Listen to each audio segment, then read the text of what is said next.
구제위의 중앙호사 총정리 시작하도록 하겠습니다. 일단 뭐 시험 시간에 대해서 고지는 뭐 여러분들한테 미리 그 안내한 대로 잠깐만 날짜를 봅시다. 10월 아이고 뭐야.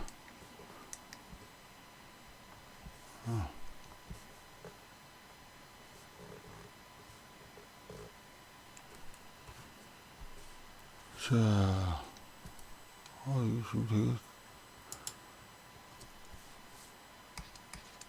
자, 10월 28일 월요일. 우리가 지금 2, 3, 4, 6, 7, 8, 그러니까 5교시, 그러니까 A반, B반 수업이 교차되는 거 점심시간 5교시, 13시에서 13시 50분까지. 자, 이렇게 시험을 보는 걸로 되어 있죠. 시간 차고 없게, 뭐, 월요일 아침에 다시 한번 여러분들한테 문자 보내주겠지만, 꼭 월요일 아침에, 특히 이제 오전 수업인 사람들이 혹시 몰라서 학교에 오는 건 상관이 없지만, 오후 수업인 사람이 2시 수업인 줄 알고서는 2시 오면 안 돼요. 1시에 와서 시험을 보고, 2시 수업은 온라인 수업으로 대체하는 걸로, 그렇게. 자, 그렇게 하도록 하겠습니다. 자, 여기다 박제를 해놓을까? 10월 28일, 월요일 13시. 자, 이렇게. 강의실은 당일날 공지하도록 하겠습니다. 뭐, 덕관 내에 강의실을 찾아서, 다행히 멀리 안 가도 되게 그렇게 좀 조치가 됐으니까 덕관 안에서 시험을 보도록 합시다. 자, 요번 학기 상반기에 중간고사 전에 여러분들이 했던 그런 내용들 뭘 했었는지 한번 쭉 한번 보도록 합시다. 일단 뭐 건축물의 구성에서는 일단 총론이죠. 우리 책 전체 구성이 이제 총론하고 그 다음에 이제 그 골조, 주체구법이라고 되어 있는데 이제 골조죠. 어떤 주구조체로 되어 있나 뭐 이런 내용으로 나가서 아마 이제 중앙호사 범위가 강구조까지 이렇게 지금 되어 있는 걸로 되어 있어요. 일단 제일 먼저 총론에서 건축물의 구성, 구성 방식의 종류 이런 내용들을 했고, 건축이라고 하는 뭐 어떤 산업일 수도 있고 문화일 수도 있고 뭐 이런 것들 특징. 그래서 가장 중요한 키워드는 공간이라죠. 공간. 어떤 공간을 어떻게 만드느냐, 그런 것들에 대해서 간단하게 얘기하면서 지금 여기 나와 있는 이런 각 부분들에 대한 건 뭐 지금 벌써 여러분들이 뭐 한 학기 지나고 지금 두 학기째 한 반 정도 지나니까 이제 이런 정도 내용은 뭐 그냥 뭐 간단하게 처음 해봤을 때보다는 훨씬 더 편안해졌죠. 자, 이제 봅시다. 바람과 비 등 외부로부터의 여러 가지 인자에 대한 뭐 이런 것들. 그 인자의 가장 중요한 게 이제 힘이었죠. 힘. 자, 힘에 대한 얘기를 했었고, 뭐 기타 공기조화 급배수 조명 전기 뭐 이런 것들이 다 포함이 되더라. 그 중에서 이제 제일 먼저 건축물의 지지에서 우리가 여기서 뭐 주체구조란 말 쓰지 말고 골조란 말 쓰기로 했죠. 골조 또는 뭐 주구조체, 뭐 구체 뭐 이런 말 뭐 이렇게 썼는데, 이 주체구조가 어떠한 힘을 받느냐, 뭐 그런 것들에 따라서 뭐 몇 가지로 나눌 수도. 그 중에서 이제 라멘이란 말 나왔죠. 라멘. 그래서 우리 책에는 라멘 구조를 되게 좀 두리뭉실하게 뭐 벽식 구조, 라멘 구조 이렇게 나왔지만 어쨌든 간에 철근 콘크리트 구조, 철근 콘크리트로 일체화된 구조에서 기둥과 보, 슬래브 이렇게 구성되어 있는 이런 구조를 라멘 구조라고 하자. 원래는 철근 콘크리트의 가장 많은 구조가 이제 라멘 구조인데, 우리나라 같은 경우는 아주 특이하게 아파트가 굉장히 많이 지어지는 그런 추세이기 때문에, 아파트는 뭐 조금 더 뒤에도 나오겠지만 여러 가지 정황상 벽식 구조를 하는 게 더 유리하기 때문에 벽식 구조를 뭐 그래서 이제 생기는 부작용들이 있다고 그랬죠. 층간소음이 많다든가 뭐 이런 것들. 뭐 리모델링 힘들다든가 뭐 이런 얘기 했었고, 뭐 그런 얘기 뒤에서 또 한번 잠깐 나오도록 할 거고, 공간을 구획하는 요소도 뭐 예를 들어서 뭐 바닥 천장 벽 이런 것들도 있고 내면 외벽 이런 거 필요 없다 그랬죠. 외벽 내벽으로만 구분한다 그랬죠. 뭐 이런 것들 잠깐 얘기했었고, 건축물의 외부에서 어떠한 인자들이 영향을 주느냐, 뭐 비바람 햇볕, 이게 뭐 받아들이고 싶을 때도 있고 받아들이기 싫을 때, 예를 들어 햇빛 같은 거는 겨울철 같은 데는 따뜻하니까 우리가 받아들이는 게 좋지만 여름 같은 데는 뭐 더욱 덥기 때문에 그걸 뭐 막아야, 뭐 이런 것들을 선택적으로 우리가 받아들일 수 있도록 건축물이 점점 뭐 고도화되는 거다, 뭐 이런 얘기 했었어요. 뭐 그런 얘기 했었고, 건축물의 마감 요소 얘기하면서 뭐 그런 얘기 했었죠. 단열 방수 뭐 이런 거 얘기하면서 우리가 뭐 퍼포먼스 튜닝, 드레스 튜닝 뭐 이런 거 얘기했었죠. 그래서 어떤 뭐 단순히 외관의 어떤 뭐 이런 것들만 뭐 생각할 때는 우리가 보통 이제 저 드레스 튜닝 이렇게 얘기를 하는데, 드레스 튜닝 하는데 만약에 어떤 성능이나 뭐 이런 것들을 같이 포함시킨다 그러면 이제 퍼포먼스 튜닝 뭐 이런 얘기 했었어요. 기억나죠? 그래서 이런 것들 특히 이제 단열 방수 뭐 이런 내용들, 어떤 기능적인 내용이 들어가면 이런 것들은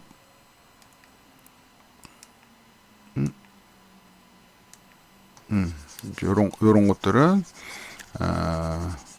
주로 이제 퍼포먼스 튜닝에 해당되는 그런 내용이다라고 얘기하면서, 이거 좀 헷갈릴 수도 있는데, 이제 설비에 관련된 거는 우리가 이제 패시브 시스템, 또 액티브 시스템 요런 거 얘기했었죠. 물론 뭐 요 얘기는 아마 그 건축 설비에서 더 많이 나오겠지만, 그 패시브 시스템과 액티브 시스템의 차이, 뭐 예를 들어서 우리가 뭐 단열 하나를 한다 하더라도 실제로 단열재를 두껍게 넣어서 어떤 단열 효과를 극대화시키거나 뭐 요렇게 뭐 별도의 어떤 에너지나 이런 투입 없이 에너지라든가 어떤 여러 가지 성능을 유지하는 거를 패시브 시스템이라고 하고, 그래서 우리 패시브 하우스 이런 거 유행했었다고 그랬죠. 뭐 한여름 한겨울에도 뭐 난방비 냉방비를 뭐 최소화할 수 있는 그런 구조, 그런 것들. 근데 이제 점점 아까도 얘기했지만 고도화되면서 이런 거 가지고 그 만족할 만한 성능에는 한계가 있기 때문에 액티브는 뭐 일부 외부의 전력 뭐 이런 거 써서, 뭐 쉽게 얘기하면 에어컨 돌리는 거 뭐 이런 것들을 액티브 시스템이라고 하자. 뭐 지금은 그 두 가지가 혼용이 많이 되죠. 그러니까 액티브 시스템으로 간다라고 해서 반드시 나쁜 건 아니고, 그래서 요즘 많이 나오는 뭐 신재생 에너지 같은 거, 뭐 예를 들어서 뭐 풍력이라든가 지열 뭐 이런 것들을 이용해서 에너지를 자체적으로 조달한다든가 뭐 이런 여러 가지 시스템들을 이용해서 어떤 시스템을 굉장히 친환경적으로 만드는 뭐 이런 것들, 뭐 그런 얘기들도 했었어요. 근데 뭐 사실 이거는 이제 우리가 얘기하는 것보다는 건축 설비에서 주로 건축 환경에서 주로 얘기하겠죠. 뭐 그런 이유. 우리는 요 얘기했었죠. 건축화 얘기. 그래서 뭐 흔히 대표적인 건축화에 해당되는 게 이제 빌트인이라고 하지. 빌트인.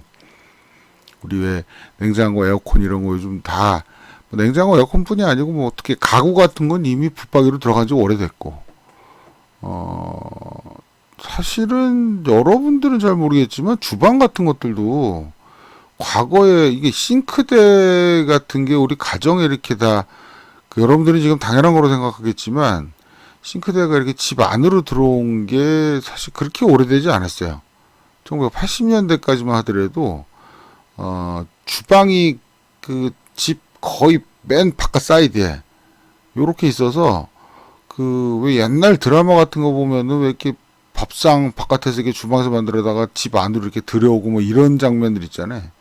이게 완벽하게 이런 것들이 집 안으로 들어오기 시작한 게 얼마 전에, 그렇게 집 안으로 들어오면서 뭐 가구라든가 뭐 아니면 여러 가지 뭐 집기라든가 뭐 가전제품 이런 것들이 건물 안으로 들어오는 이런 과정으로 건축화한다. 뭐 지금보다도 건축화는 점점 더 고도화가 될 거예요. 점점 더 고도화되고 그 다음에 훨씬 더 고급화되고 뭐 이렇게 될 거 얘기했었고, 생산이란 말이 나오면 이게 제조 뭐 이런 뜻보다도 우리 건축에서는 뭐 주로 경제성 뭐 이런 얘기라고 그랬죠. 그래서 얼마만큼 싸게 할 수 있느냐 뭐 요런 얘기들 앞에 이제 생산성 이런 말을 붙이고 뭐 생산성 협회 뭐 이런 데 있다 그랬죠. 그다음에 이제 프리패브리케이션 같은 뭐 조립식 또는 이게 일본 말이긴 한데 이제 일본 사람들이 말을 많이 줄이잖아요. 그래서 이제 프리패브 뭐 요런 말들을 쓰는데 요런 것들도 역시 마찬가지로 조금 순화해서 우리가 보통 공업화라고 했죠. 공업화. 그래서 이런 PC나 이런 것들 사용하게 되면 여러 가지 혜택 주는 그런 법안은 공업화 주택 촉진법, 공업화 건축 촉진법 뭐 이런 게 있다고 그랬죠. 그래서 그때 요 말을 만들었는데 그게 이제 일본에서 썼던 말을 우리가 따왔었다. 뭐 이런 얘기 했었고. 마지막에 이제 종합적 시각에 대해서 얘기를 하면서 여러분들이 앞으로 이제 궁극적으로 추구해야 될 어떤 그런 이상은 토탈 디자인 코디네이터라고 그러죠. 코디네이터. 디자인 코디네이터. 그 앞에 이제 프로페셔널이 붙는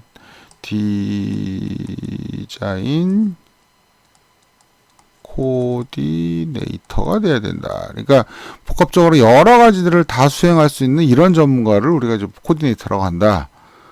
연예인 논입해주는 그 코디가 아니라 그랬어요. 그래서 훨씬 더 고도화되고 아주 전문화된 그런 작업을 할 수 있는 이런 코디네이터가 돼야 된다. 뭐 그런 얘기도 했었고. 어쨌든 이런 것들을 전반적으로 아주 균형 있게 처리하는 게 굉장히 중요하다. 그런 얘기 하고. 실질적으로 뭐 시험 문제 뭐 이런 얘기는 내가 여기서부터 시작했죠. 구조 방식 종류. 뭐 다들 메모 많이 했죠. 그래서 내가 이쪽에는 첫 번째 주 구조 재료에 따라서 분류를 한다. 그래서 뭐 목구조, 그다음에 이게 옛날부터 처음 만들었을 때부터 시작하면 사실 이제 벽돌이나 조적이 더 먼저이긴 한데 벽돌 구조, 뭐 돌 구조, 여기 돌이 여기 벽돌, 뭐 블록 구조, 그다음에 이제 돌 구조 나오고, 그다음에 RC 철근 콘크리트조 나오고, 그다음에 뭐 강구조 S조 나오고, 그다음에 SRC조 나오고, 뭐 이런 것들 얘기했었어요. 이렇게 얘기하고, 그다음에 뭐 목구조도 세 개로 구분됐던 거 기억나죠? 목구조 안에서도 가구식, 뭐 2x4, 뭐 조적식 이런 것들이 있는데, 자, 두 번째가 뭐였었어요? 두 번째가 구조 구성법에 의해서 어떻게 나눠지냐라고 했을 때, 뭐 조적식, 그다음에 가구식, 그다음에 내가 이렇게 글씨를 좀 이렇게 막 써도 여러분들 다 알아볼 수 있죠? 이게 왜 이러지? 이 디지타이저가 조금 상태가 안 좋아요, 이렇게 지금. 잘 됐다. 자, 조적식, 그 다음에 가구식, 그 다음에 일체식, 그 다음에 기타 특수구조. 뭐, 요렇게 나눴었죠. 그러니까 어떻게 하라 했어요? 요 두 개를 서로 매칭하라고 그랬지? 서로 매칭하는 게 굉장히 중요하다. 그래서, 목구조 같은 거는 대표적으로 이제 가구식에 해당되고, 원래 이제 가구식도 있고, 2x4도 있고, 뭐, 조적도 있고 그랬다 그러죠. 통나무집 같은 건 조적이라고 그랬죠. 뭐, 그런 것들도 얘기했지만, 가장 우리가 머릿속에 떠오르는 대표적인 목구조는 가구식. 뭐, 벽돌, 블럭, 뭐 이런 거 조적식. 돌구조 잘 쓰진 않지만, 쓰게 되면 조적식. RC가 대표적인 일체식이라고 그랬죠. 그 다음에 S조, 강구조가 대표적인 또 가구식이고, 목조하고 거의 비슷하다고 그랬잖아요. 그 다음에 SRC조가 이제 일체식이 되더라. 뭐 요런 것들. 그래서 요 각각의 것들이 어떻게 매칭되냐. 이것도 마찬가지로 여러분들이 좀 배우고 나니까 이게 이렇게 어려운 게 아니죠. 그래서 요런 거 같은 경우는 지금 여러분들이 설계를 하면서 바로바로 차용해서 쓸 수 있는 뭐 그런 내용들이라고 얘기를 했었고, 그 다음에 이제 세 번째, 뭐 이런 것들도 얘기했어요. 뭐 시공, 뭐 방식에 따른 분류라고 해서 뭐 습식, 뭐 건식도 있었고, 그 다음에 뭐 통째로 한꺼번에 뭐 이렇게 유니트, 뭐 이렇게 창문 같은 거 붙일 때도 창문이 다 달려 있는 상태에서 타워크레인을 실어다 이렇게 한 번에 붙이는 이런 방식을 유닛 방식이라고 한다면, 뭐 이게 잘 많이 쓰지는 않는다 그랬죠. 지금도 현실적으로 가장 많이 쓰는 것은 각각 따로따로 뭐 이렇게 하는 스틱월, 또는 뭐 다른 말로 녹다운 방식. 녹다운 방식. 요런 방식들을, 요거는 창문을 붙여오면서, 뭐, 이렇게, 이 건물에다가 창문을 붙일 때, 뭐, 창틀 하나를 붙이고, 여기다 창문 따로 붙이고, 뭐, 이렇게 하나하나 붙이는 요런 과정을, 스티걸이라고 얘기를 한다. 뭐, 이런 얘기 했었고, 뭐, 이런 것도 있었죠. 4번. 뭐 방제상의 분류. 방제상의 분류. 자, 요런 것들. 그래서, 뭐, 예를 들어서 가장 대표적인 게 이제 불에 대해서는 방내화, 방화, 내화. 뭐 이런 게 있었고, 그 다음에, 뭐, 내진, 대표적으로 지진에 대해서, 뭐, 내풍, 뭐, 내설, 뭐 이런 것도 이제 방폭도 했었지, 방폭. 폭탄에 대한 9.11 테러 때, 뭐, 방폭에 대한 중요성이 굉장히 중요해졌다. 뭐, 이런 거 얘기했었고, 방충, 방의도 있다 그랬죠? 방충, 뭐, 방의가 뭐라 그랬어? 의가. 개미의자라고 그러잖아. 개미의자. 뭐 요런 것들. 요런 것들이 구조방식의 종류. 구조방식의 종류가 이제 건축물을 분류하는 여러 가지 방식 뭐 이런 것들 얘기하면서, 요런 것들이 쭉 있었다라고 얘기해서 아마 요런 것, 요거는 이제 시험 문제를 내게 되면 그냥 여러분도 아는 대로 이걸 다 쓰면 될 것 같아. 자, 요런 것들을 얘기하고 우리 책에 나와 있는 분리법은 그냥 참고로만 봐두라 그랬어요. 특히 뭐 연직면을 구성하는 뭐 라멘이냐 뭐 내지면이냐 이런 건 이게 이런 거 하나하나는 우리가 알아야 되겠지만 이게 분류하는 방식으로 보기엔 조금 애매하다 그랬죠. 사실 일본의 방식이 그렇다 그랬잖아요. 이게 좀 뭐 워낙 지진이나 뭐 이런 것들이 예민하다 보니까. 자, 이런 것들에 좀 깊숙이 얘기가 삐져나갔다. 우리랑 좀 미트가 안 맞는다. 뭐 이런 얘기 하면서 뭐 내진벽에 대해서 설명했었죠. 우리 책 내가 옆으로 이렇게 쥐면서 그 테이프 그 옆면에 붙이면 책이 안 돌아간다. 뭐 이런 얘기 했었잖아요.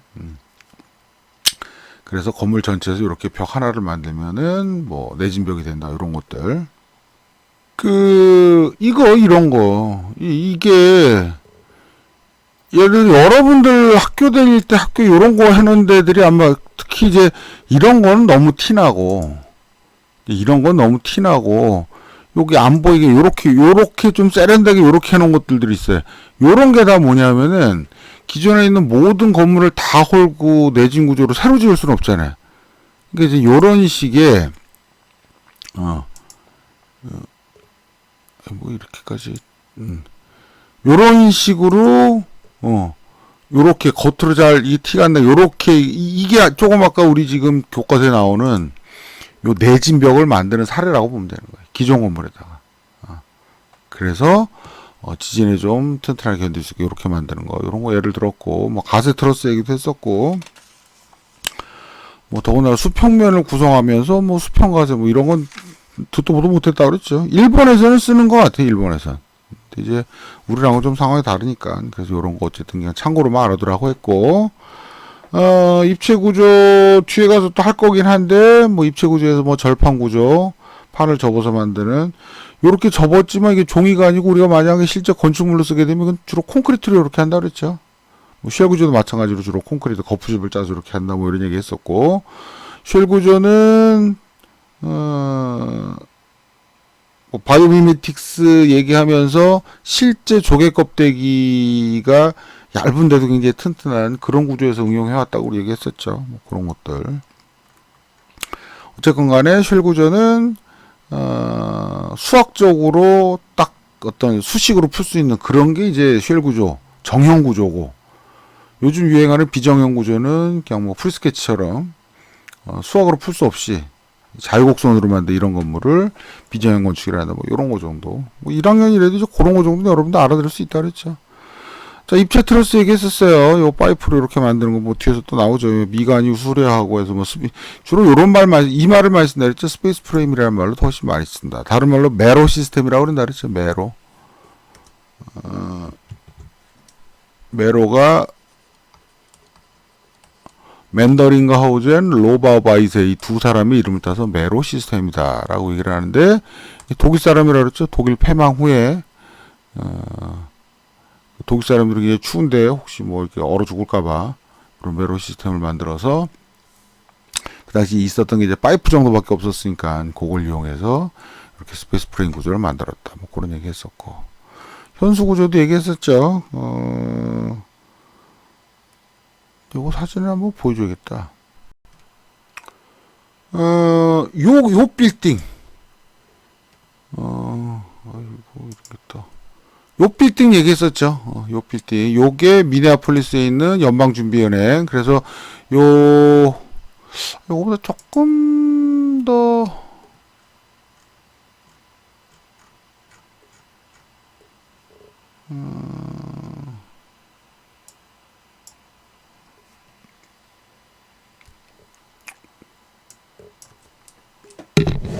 영어로 쳐보자. 이게 이제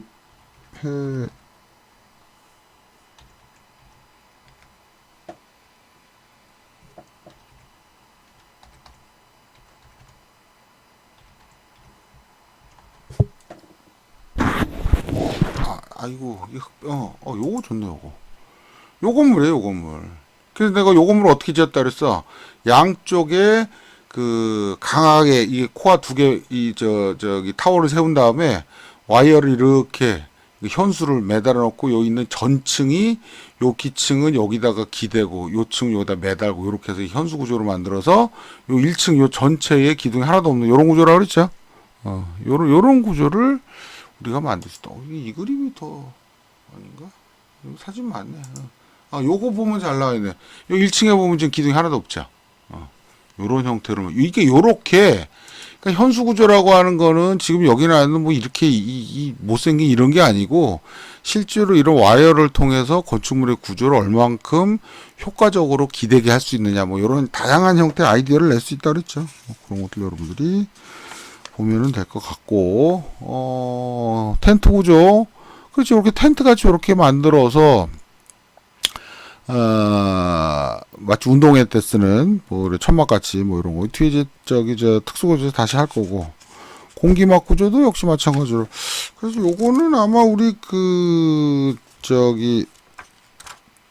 중간고사 이후에 뒤에 부분에 뭐 목조 뒤에 아마 이제 특수 구조 한번 조금 더 나올 거예요. 그때 이제 또 보도록 그렇게 하겠습니다.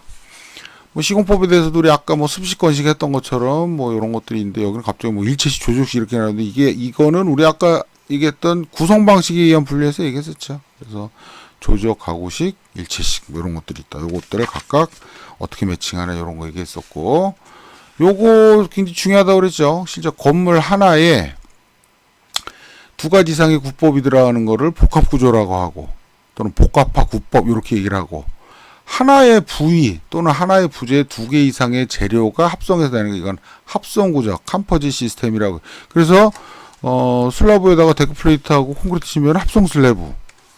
뭐 보인데 뭐 중간에 H형과 가운데겠다 그러면 이제 합성보 뭐 이런 식으로 두 가지 이상의 재료를 쓰는 합성.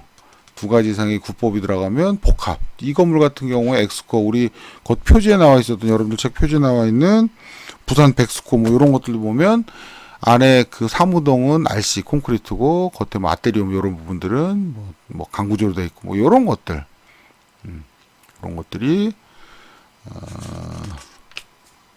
주로 이야기가 될 수 있다 뭐 이런 거 얘기했었어요. 자 이렇게 주체 구조 저기 총론은 넘어가고 자 주체 구조라는 말 쓰지 말고 골조 구조라고 하죠. 골조로 넘어갑시다. 첫 번째 철근 콘크리트죠. 우리말하고 영어하고 하나씩 빼먹었다 그랬죠. 우리말에는 철근 보강이라는 말이 빠졌고 영어로는 여기 보강 콘크리트가 앞에 철근이라는 말이 빠졌고 그래서 바가 빠졌고 바가 빠졌고 여기는 철근 보강이 빠졌고 1824년에 조셉 아스푸딘이 포틀랜드 시멘트라고 하는 거를 특허를 내면서부터 시멘트 역사가 시작됐다고 그랬죠.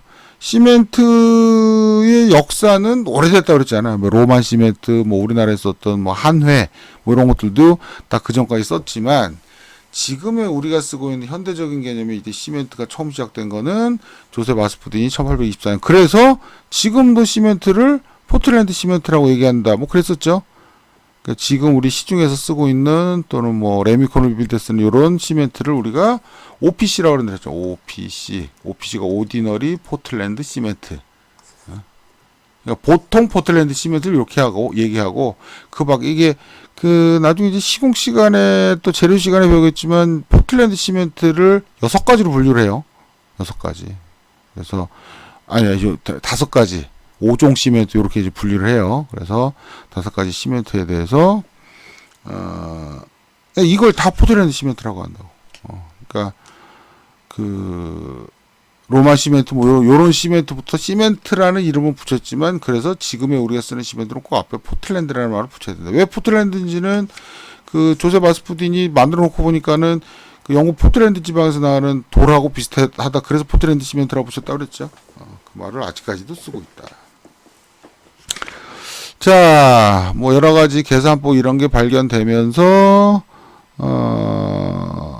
일단 뭐 19세기 1800년대에 시작된 1824년 이후에 1886년 뭐 26년에서 86년이니까 한 60년 정도 지난 다음에 여러 사람들이 뭐 구조법 또 뭐 배근법 뭐 이런 것들 나오면서 뭐 많이 뭐 르꼬르비제부터 뭐 이런 여러 가지 그 훌륭한 철근 콘크리트 건물을 만들어냈다. 우리나라도 조선은행 지금 현재 명동에 있는 한국은행 안 헐었죠.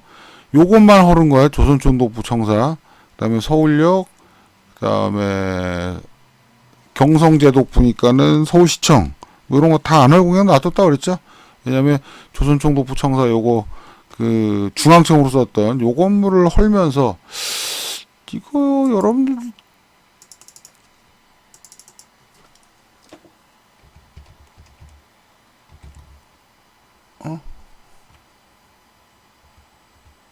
뭐냐 이게 에헤이.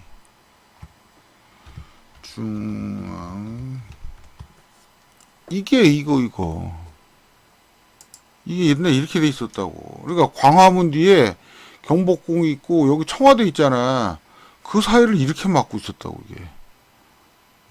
이게 더 웃기는 거는 이걸 위에서 보잖아. 그럼 날일자야. 일본화 때 그 날일자. 더 잘 보이네. 이따구로 지어놨으니 이게 헐만해요. 요렇게 날일자. 딱 날일자지. 그러니까 이게 이거는 뭐 어떻게 지은 거야 이게?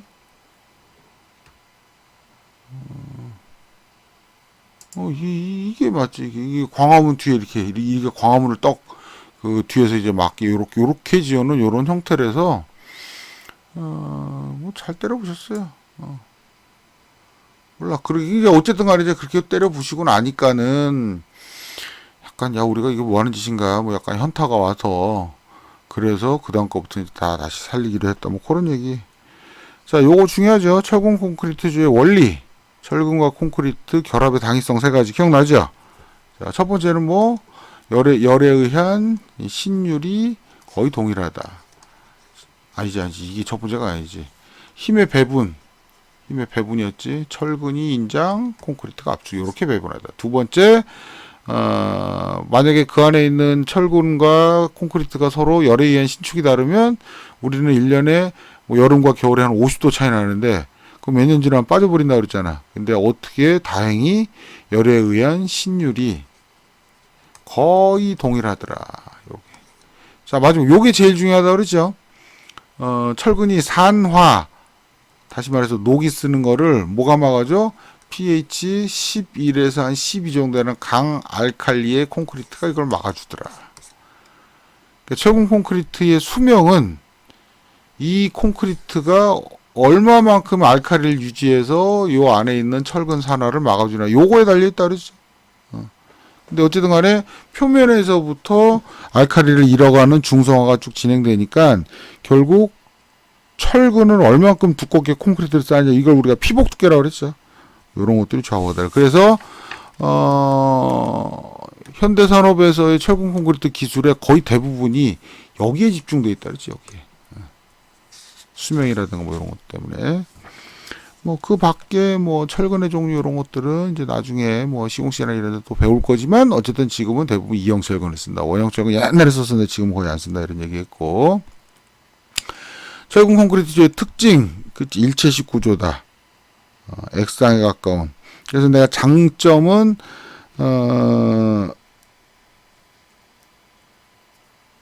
일단 일체식 구조라는 거, 그 다음에 내화성이 있다, 내구성도 훌륭하다, 주조적인 것이다. 그러니까 어디 부어서 틀에다가 이렇게 넣어서 만드니까 굉장히 형태를 다양하게 할 수 있다는 게 장점일 수도 있지만 단점일 수도 있다 그랬죠.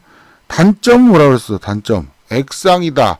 액상이라는 게 문제가 아니고 물을 넣다 보니까 겨울철에 특히 이제 겨울철 같은데 시공이 굉장히 어려워지더라. 그 다음에 공기가 굉장히 길어지더라. 제일 중요한 거는 중량. 요게 제일 문제라 그랬죠. 중량. 중량이 가장 크다. 품질의 편차도 있고, 그 다음에 역시 마찬가지로 주조적인 게 단점이 될 수 있다. 뭐, 요런 얘기 했었고. 그래서 철근 콘크리트조의 장단점 써라라고 하면은, 아까 얘기했었던 것처럼 장점, 단점을 구분해서 쓰면 돼요. 자, 다시 해줘. 우리 그때 그렇게 썼지? 자, 장점은 동그라미 치고 일체식. 그 다음에 내화성, 내구성,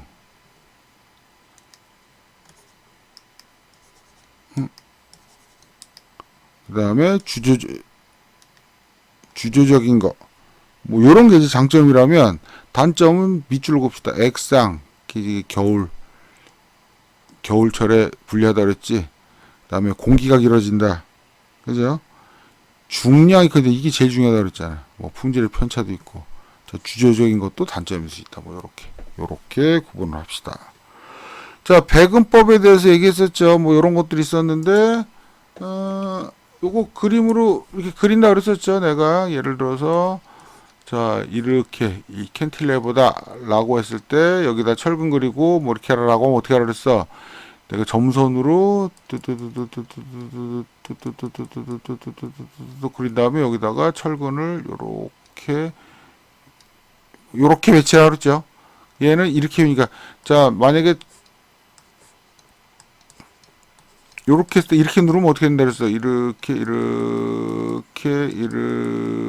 휘고 철근은 어디? 위에 들어가 밑에 들어가? 불룩해지는 데 들어간다 그랬죠. 불룩해지는 데. 왜냐면 불룩해지는 여기를 딱 잘라서 보면 여기는 압축, 여기는 인장을 받으니까 인장 측에만 들어가면 된다 그랬잖아.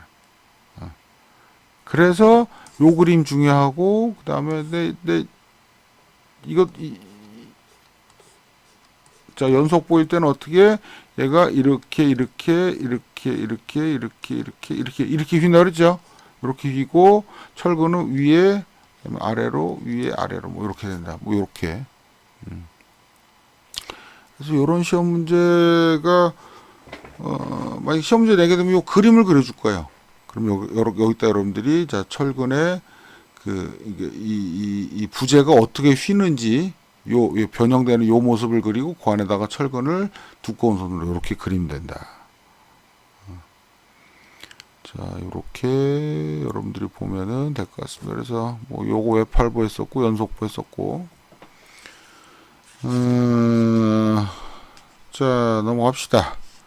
구법의 종류에서는 뭐 라멘식, 벽식, 플랫슬래브, 절판 뮤셜 이런 것들이 있는데 가장 대표적으로 라면하고 벽식 비교했던 거 기억나죠? 그래서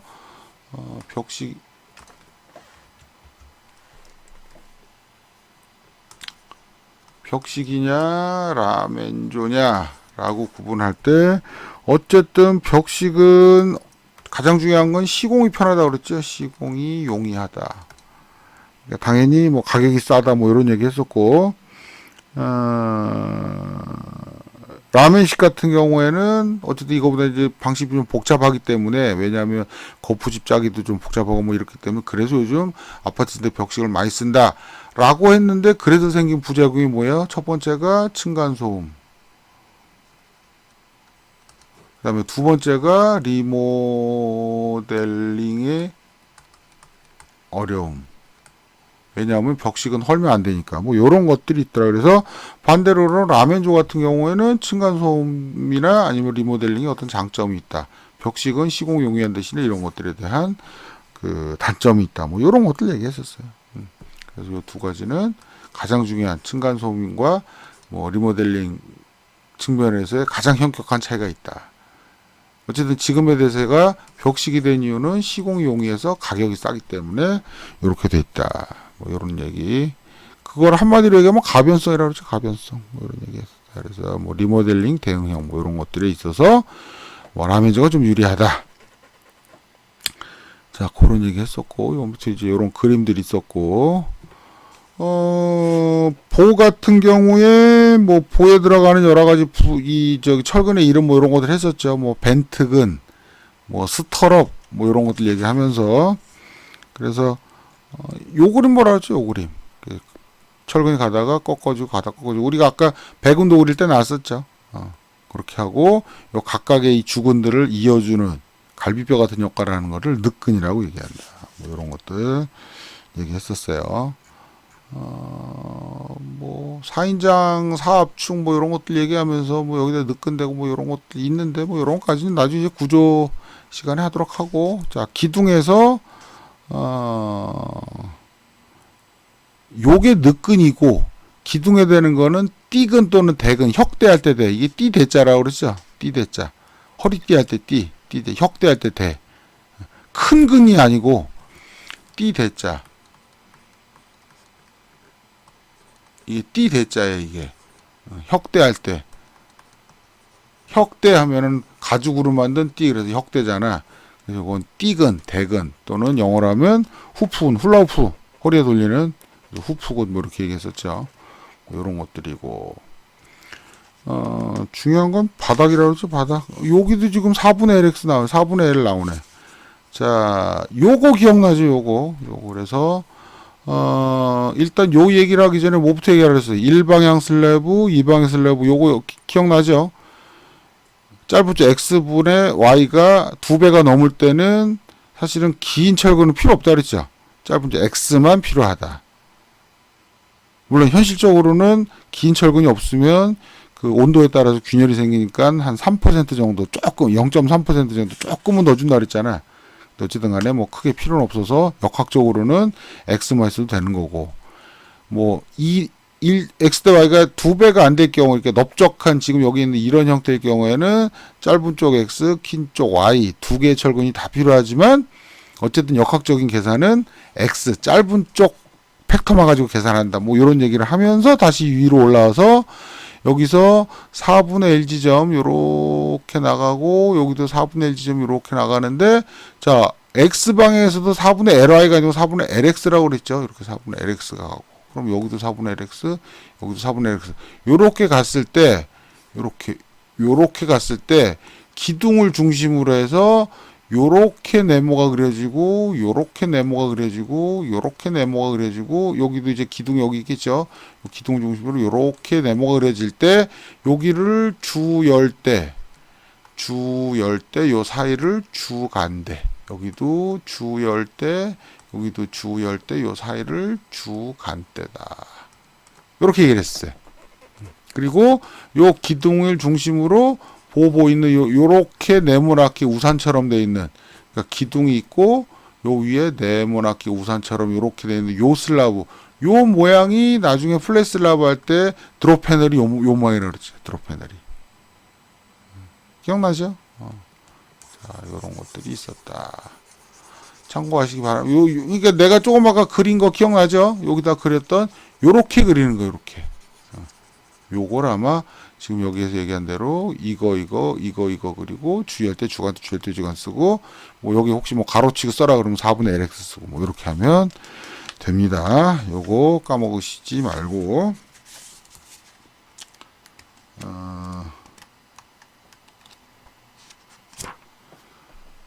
자, 그렇게 되겠죠?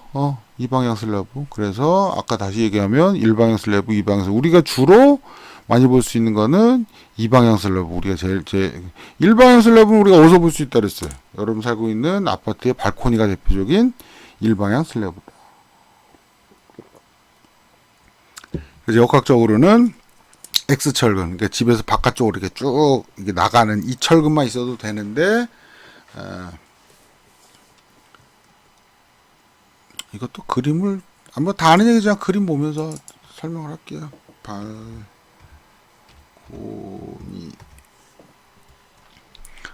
그렇지. 자, 요거 보고 설명하면 좋겠네. 아이, 그림 너무 작다.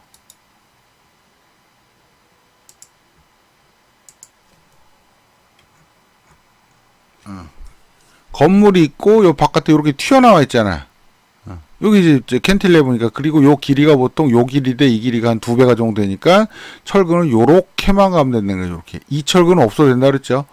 근데 우리나라는 여름과 겨울에 기온 차가 크기 때문에 이게 없으면 갈라지니까 여기다 온도 철근 조금 넣어준다 뭐 이런 얘기. 그래서 요렇게 할 때 우리가 보통 그 캔틸레버를 일방향 슬래브. 요건 뭐 누가 봐도 이거는 내가 볼 때는 캔틸레버를 뺀 것 같지는 않은데 다른 구법으로 쓴 것 같긴 한데 그래서 이런 것들이 보통 일방향 슬래브로 많이 사용된다는 얘기입니다. 그렇죠. 평면도 보면 발코니가 이렇게 넓적하고 폭이 좁잖아. 여기도 폭이 좁고 넓적하고 이렇게 만들어져 있다. 그 건축하는 사람들 입장에서 보면은 이렇게 그리면 안 되지. 이 발코니 이렇게 벽이 있진 않잖아. 그죠? 자, 아니지. 아니 뭐 이걸 복잡하게 설명하면 또 아파트 평면을 설명해야 되니까 뭐 어쨌건 간에 그렇게 하고. 중요한 거 여기서 그거 했었죠. 우리 가장 중요한 자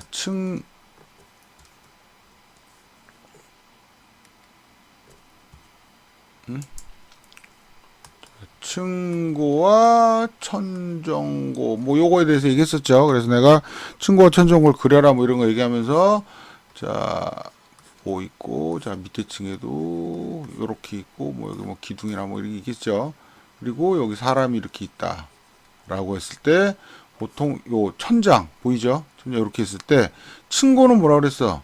위에 층 슬라브 바닥부터 아래층 바닥 슬라브 여기까지가 요게 층고다. 근데 실제로 우리가 체감하는 건 여기서부터 여기까지. 요게 뭐야? 이게 천정고지? 천정고. 자, 층고는 가급적 줄여야 좋다고 그랬죠? 특히 우리나라 같이 고도 제한이 있고, 뭐, 사선 제한이 있고, 뭐, 이렇게. 그러니까 높이에 대해서 제한이 많은 이런 데서는 같은 높이에서 한 층이라도 더 넣으려면 층고가 좀 작아야 되는데, 문제는 층고를 낮춘다고 해서 천정고까지 낮추면 안 되잖아. 그러면 결국 우리가 줄여야 되는 부분은 요 부분을 줄여야 되는데 요 부분을 줄이기 위해서 그러니까 어쨌든 간에 층고 천정고를 이렇게 구분하고 자 천정고를 놔둔 상태에서 층고를 줄이기 위해서 요 부분을 줄이기 위한 여러 가지 방법 중에 자 첫 번째가 요 볼을 어떻게 분할한다고 그랬지. 분할. 그죠? 첫 번째는 분할한다. 나눈다. 그래서 어떻게 한다 그랬어요? 자, 요렇게 쪼가리 요렇게 내서 슬라브를 만든다. 그렇게 해서 슬라브를 만들면 요거 하나하나가 뭐가 된다 그랬어? 요게 장선이 된다 그랬지. 장선. 그죠? 그래서 슬라브 바닥에 장선을 쭉 깔아놓은 조이스트 슬래브가 된다. 근데 보는 이쪽만 있는 게 아니고 이쪽에도 뭐가 있잖아. 이쪽도. 그럼 이쪽도 슬랍을 이렇게 장선으로 나누면 이쪽에서 장선이 가고 이쪽에서 장선이 가면 결국 밑에서 보면 무슨 모양이 돼? 요렇게 생긴 와플 모양이 되더라. 그래서 이걸 뭐라 그래? 투웨이 조이스트 슬라브다 라고 하고 속칭 뭐라 그런다고? 와플 슬래브다 라고 얘기한다. 이런 얘기 했었어요. 요게 첫 번째 분할하는 거. 자, 두 번째는 어떤 방법이 있다 그랬어요? 두 번째는 요거를 갖다가 자, 요렇게 돼 있는 걸 어떻게 넓적하게 펴서 바른다 그랬지? 넓적하게. 그때 요 폭이 뭐라고? 아까 우리 주열 때 주관대 했던 고네모. 고만하게 요걸 넓적하게 펴서 바른다. 이렇게 돼 있는 쉽게 얘기하면은 버터 요렇게 돼 있는 버터를 납작하게 펴 바른다 이렇게 생각하라 그랬죠. 이렇게 납작하게 펴서 바른다. 이렇게 펴서 바른 것처럼 요렇게 만들어 놓고 이걸 뭐라고 한다? 플랫 슬래브다. 플랫 슬래브. 무량판 슬래브. 요렇게 얘기를 한다. 그때의 요 넓적한 판 요걸 뭐라 그래? 드롭 패널 또는 뭐 지판 요렇게 얘기한다. 그 다음에 플랫 슬래브 여기 1이라면 플랫 슬래브 2가 있었죠? 2는 뭐야? 그냥 아예 원래 이렇게 슬라브가 있었던 거를 원래 슬라브보다 조금 두껍게 해서 아예 그냥 평평하게 이어붙이냐. 아예 그냥 이 지판도 없이 만드는. 요즘 막 가장 많이 쓰는 게 요 방식을 제일 많이 쓰지. 그래서 이렇게 만들면은 뭐 마감하기도 좋고 전체적으로 형태가 이제 깔끔해지는 그런 형태를 유지할 수 있다. 요게 플랫슬래브 2다. 그래서 요렇게 만들면은 구조적으로도 좀 시각적으로도 좀 안정돼 있고 뭐 요렇기 때문에 요런 것들은 뭐 지하주차장 요런 데는 지금 많이 쓰고, 실질적으로 뭐 주상복합 같이 실내 그러니까 거주 공간에다가는 요런 형태 안전 플랫슬래브 요런 걸 쓴다. 뭐 요런 얘기 했었어요. 그래서 여러분들 책에 보면은 요 와플 슬래브 나오고 이거 모양 이쁘니까 요런 거 보통 밑에 천장 따라 안 하고 노출시킬 때 많이 쓴다고 그랬죠. 그렇게 하고 플랫슬래브 뒤에 또 나오니까 뭐 벽 얘기 잠깐 나왔고, 뭐 커튼을 이런 말 안 쓴다 그랬어요. 그 내력벽 비내력벽으로 구분한다 그래서 장막벽 이런 말 쓰지 말라 그랬죠. 커튼홀은 아예 별도로 따로 있는 거라고 그랬지. 이런 걸 커튼홀이라고 안 한다고 얘기했었고, 자 플랫슬래브 무량판 구조 뭐 연성 문제 어려운 점은 있지만 제일 무서운 게 이거라 그랬죠. 펀칭 셔 뚫림 전단 요거 때문에 상품백화점도 무너졌던 거고, 상품백화점은 요 드롭 패널이 있는 방식이었어요. 내가 얘기했잖아. 드롭 패널인데 슬라브 이게 에스컬레이터 놓는다고 슬라브 자른다고 드롭 패널이랑 기둥까지 같이 잘랐다 그랬잖아. 정신 나간 사람들이 정신 나간 사람들. 자 어쨌든 간에 요렇게 드롭 패널을 만들어 갖고 기둥을 받쳐야 되다 보니까 그러니까 주열대 부분에다가 철근을 이렇게 아주 빽빽하게 이렇게 집어넣어서, 왜 이렇게 빽빽하게 한다 그래서 여기도 마찬가지로 사방향에다가 한 군데다 집중되게. 왜? 이거 생기지 말라고. 펀칭 시어가 생기지 말라고. 기둥이 뚫고 올라가는. 그것도 모자라서 위에다가 이게 주두라고 그랬죠. 주두 같은 걸 만들어서 펀칭 시어에 철저하게 대응할 수 있게. 요렇게 이제 만들어 놓은 거예요. 얘도 마찬가지로 보면 드롭 패널 밑에 주두가 하나 더 있잖아. 물론 이제 이렇게는 이게 뭐 1912년도 구조니까 이거 지하야 뭐야 이건. 뭐 필터 빌딩이라고 되는데 뭐 어쨌든 간에 뭐 이러한 형태까지 이렇게 과격하게는 뭐 지금 현대 건축에는 잘 안 쓰고, 왜냐하면 이제 지금 현대 건축은 점점 이제 심플해지는 아주 간결한 그런 구조들을 이제 선호하기 때문에 뭐 이런 구조로는 이제 주로 가지는 않고.